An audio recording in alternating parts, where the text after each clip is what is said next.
Hello, I'm Paul Roberts, and this is Conscious Counseling 101. Somebody's written into me and asked about getting some advice from me on some of the issues and concerns that he's working with. Before I read what he says, I'd like to just make you aware of what I do here. This is Conscious Counseling 101. The definition of conscious, I'll read it here. Aware and responding to one's surroundings. Awake, having knowledge of something. Aware. We are conscious of the extent of the problem. Example. Painfully aware or sensitive to even. An example, he was aware or conscious of his appearance. Many people come to me and they say that they have some problems and concerns and they'd like to have an opportunity to have me talk with them for no cost, and I do. And one of the things that I do is work with them on a conscious basis. I don't have answers. I don't know anything. I tell you how you need to be awake and to be conscious and aware so that you can solve your own problems. Many other people you go to, you think it's a big pill you take or somebody's going to tell you what to do, you do it and everything will be fine. No. All you need to do is be aware and be concerned about what you're aware of, and you'll ultimately just simply change it and correct it if you care. And that's so important too, because where does the care come from? That comes from being aware as well. So it's very important that you care. It's very important that you're aware. It's very important that you come to understand what the meaning of life is for you and for mankind. And this helps you to realize why you should be aware of things that may be causing you problems if you're not aware of them. If you don't have purpose or you get lost early in childhood. So let's read about some of the concerns that you have. Self-confidence, power to speak up for myself, inner self-anger, bottled up emotions. For so long, a lot of it became blurry. I'm confused, angry, frustrated. I can barely hold a conversation, especially face-to-face. Battling addiction. Ever since I was young, I've always kept to myself. Alcoholic, age 7. I used to admire my natural energy. Now I feel like I'm lost. I lost myself, pushed everyone and my family away, and they moved away. You know, a lot of times people have this same thing. So I'm going to talk to you, and I'm also going to send you to another video of somebody just asked the other week about the same exact thing. But I'm going to do yours in a different way, because one of the things I'm doing here with these generic videos is trying to find ways to reach other people. And in order to do that, I have to have my message be so consciously aware, so consciously valid and worthwhile that another person would listen to it and believe it. If I don't believe it, and if I don't fully understand what I'm doing, how's another person going to believe it? So that's why I'm going to talk about consciousness here. I'm going to talk about consciousness to you. When we become aware of our consciousness and the power to guide and manage our own selves, we have to ask ourselves, well, what do I really know? Well, my answer is usually on a lot of these videos, if you'll look at some of the other videos, you may learn things as well, is I don't know. Yes, things are very confusing. The things that mankind does to one another and themselves is just part of the plight that we have to struggle through. And it's very confusing. But it's much more confusing to us if we don't even think to become more aware. Let's talk about self-confidence, power to speak up for myself. Well, where does that come from? A great sense of worth, an understanding of your being, your surroundings, and how you fit into it all, and why you mean enough to care enough to generate the thoughts that you have to speak. If you don't care enough to understand all the things in your life, then the thoughts that you're going to project and get ready to speak probably are going to fall on deaf ears, because they're not going to contain a lot of validity, and they're going to be laced with confusion and all the difficult things that you're going through, and they're not going to be worth anything, even to you. And then we get regular habits of trying to talk and being off-put by what other people are saying and how they're responding to us, and we start to not like it. Why? Because, well, it's an unpleasurable experience. But what you're projecting and how people are responding to it and projecting back at you is unpleasurable. So what you need to do is you need to become consciously aware of the core of yourself so that you can start to manage and operate on the core of yourself. Anybody that's been an alcoholic since age 7, you know, there's lots of people you could go to and maybe there's medications, and maybe there's strict mental disciplines that they'll give you, and if you follow it to the letter and you keep coming back to them, they may see that they can correct you, kind of like braces corrects the teeth. Little tiny adjustments over time correct the teeth, right? And they're straighter. But you got to know what you're doing. Well, here's the thing. How can you be conscious and aware and know what you're doing when there's so many things like alcohol addiction all through your life? And then you talk about natural energy. Well, we all, as we get older, if we don't work on ourselves and we don't exercise and we don't eat right and we don't keep our zest for life alive, we're going to start to feel a little bit less. We're going to start to feel like, oh, there's nothing new. I've experienced all the new things and I kind of worked my way through those and there's very little left. Well, guess what? For someone like you, there's a lot left, because everything you perceived initially had a blur to it. And you used the word blur here. You didn't receive anything in the most conscious, aware way you could have, responding to it and having it work and affect your life positively from the get-go, in the beginning. And so you kind of like just experience life on the surface. And you didn't collect all the things that you could have collected and filed them in your consciousness and your mind and helped you to reference those things later at all points in your life so that you could be effective as a human being, as an overall human being, in your speech, in what you think and why. I don't know anything. I have a belief system of why I'm valuable, and I operate on that, and whether or not it's true for me. I'm valuable. I conduct the management of my affairs in a way that has worked.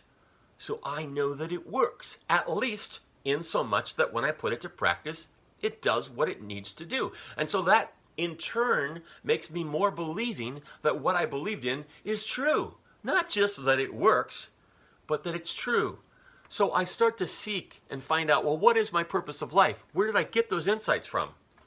Because I got those insights from my analysis of my being, my creation, I immediately start to think, well, where's the creator that did this? You know, and I try to attribute, even though I can't see it, man has religion and the Bible and all these different ways to relate to those things, but you can't know those things for sure. Those are all faith-based. But I start thinking, well, what ifs? You know, it's all it can ever really be is what ifs, unless we see with our own eyes and totally understand. Everything that I'm talking about, how I work my life and navigate my life and how it works is on a what if basis, a faith basis. I say, well, this makes sense that these things that are written here and expressed here and here and here and here, and this potpourri of all these different things that make up a person's mentality makes sense, because if you implement them, things happen. Whether or not the source is real, that it says the source is from, maybe that's not required right now in the labeling of the way that you look at that. What's important is that you are conscious and aware. You cannot do this if you are an alcoholic or use anything else, including just ignorance or just, hey man, I'm just gonna live, you know, and whatever. Whatever clouds your ideas and your judgment and your consciousness are going to ultimately blind you and bring you down, and you're going to be in this state of stupor where you can't communicate. And if you do, you get bad sources and feedback back from others, and you start to feel less, you start to feel not enough value, your self-confidence suffers, everything you're saying in this letter. And the reason why is because you're creating a veil over yourself. Now, you weren't conscious of this when you were a child, if you were an alcoholic by age 7. But it doesn't matter, it still happened. Now you're going to have to be reborn, okay?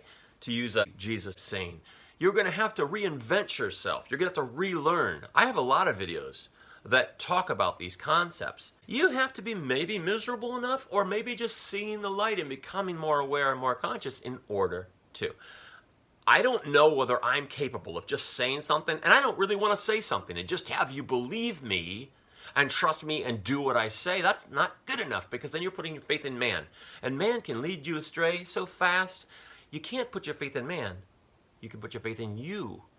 And think about these things about who created you and why, and what you're meant to be, or what you could be, or what you'd rather be. And if you start to fathom these things, and don't put the cloak over yourself. I know you're probably chemically addicted now to alcohol and different things like this. I mean, you're battling addiction, it says here. I'm assuming maybe that's drugs, maybe it is worse. But what I'm saying is these things that you're working on, these things that you're addicted to or that you're using to put a cloak over yourself, yeah, if all you can do is think about how to get past that, you may or you may not be successful. If you come to see that those things are what they are, you have a better chance of being successful. You can follow whatever regimen you want to follow. There's a million different people that'll tell you a million different ways that you can follow a regimen to get past these things. But I'm telling you, you need to become more consciously aware and care. And if you do, these things will just drop off. They'll drop off because you'll see them as the enemies that are causing you to be what you are that you dislike. If you come to see them as causing part of your problem, and you're allowing it to be, then you'll come to see that you're the source of your problem. Now, don't feel bad. That's the first step to everything getting better. As soon as you take personal responsibility that you're causing the sources of your problems, and these other things are just things you do, you know, they're just things you do that you don't know anything better than because they numb the pain. As soon as you realize you'd rather not have the pain rather than have it numbed, well then all of a sudden, you're going to be able to be guiding your own life. I don't know if you're capable of doing this. I've never spoken to you personally. I don't know if you're capable of doing this. What's real is you would have to do these things I'm talking about and realize what they are in order to make a real positive growth potential. I don't know that you're capable of. Just because I'm speaking to you here and I'm telling you it's true, that's probably not enough. You're probably suffering on a long road of entrenchment in the way that you are, and you just can't break free by yourself. Now, if you need me to talk to you on a regular basis, I will, but nothing will ever go beyond what is said right here, right now. You need to become consciously aware. You need to care. You need to believe that you are something and know why you believe you're that. You need to analyze all the things that you have not analyzed. You need to come to a conclusion that's a beneficial one of faith, even if it's not able to be proven and will never be able to be proven.